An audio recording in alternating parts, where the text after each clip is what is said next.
La vigile matinale provient de l'œuvre de Saïli Guardado, Méditation quotidienne au féminin.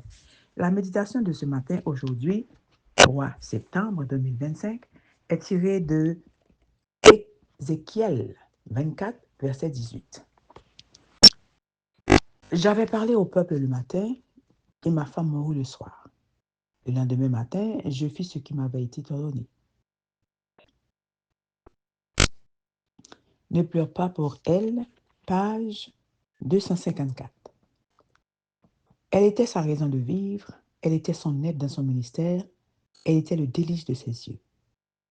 Il est raisonnable de penser qu'un jour, elle est tombée gravement malade et que le Seigneur lui a permis d'aller se reposer, non sans avoir averti son mari qu'elle lui serait enlevée et qu'il ne devait pas pleurer ou se lamenter sur sa mort.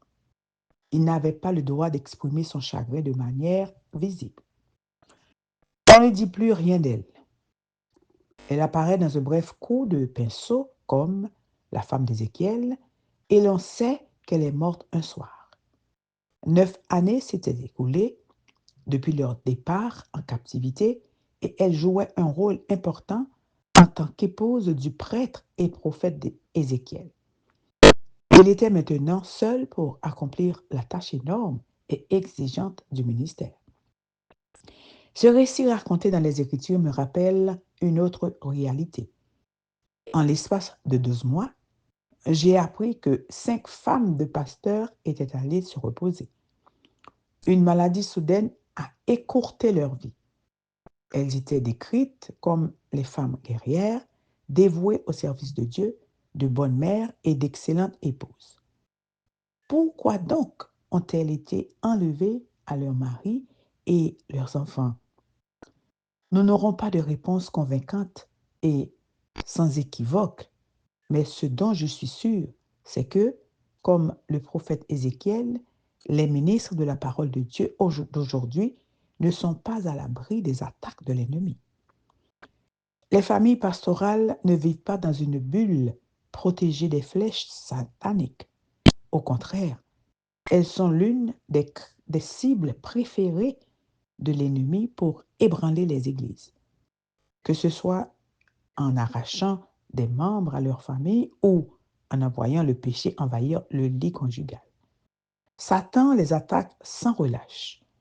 Il est important de souligner que Dieu n'a pas tué la femme d'Ézéchiel, mais qu'il a permis que cela se produise et qu'il a utilisé cet événement comme une sorte de parabole vivante pour transmettre un message à un peuple rebelle. Lorsque nous arriverons au ciel, je veux rencontrer la femme d'Ézéchiel. Là-bas, nous n'enterrerons plus jamais nos proches. Là, la mort n'existera plus. Aujourd'hui, je vous invite à prier pour la famille pastorale qui sert sur votre territoire. Les pasteurs prient pour leurs églises, mais ils ont aussi besoin que les églises prient pour eux.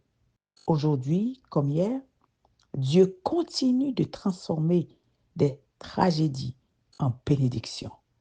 Amen, amen, amen. Heureuse de prier pour la famille pastorale. Que Dieu vous bénisse. Bonne journée.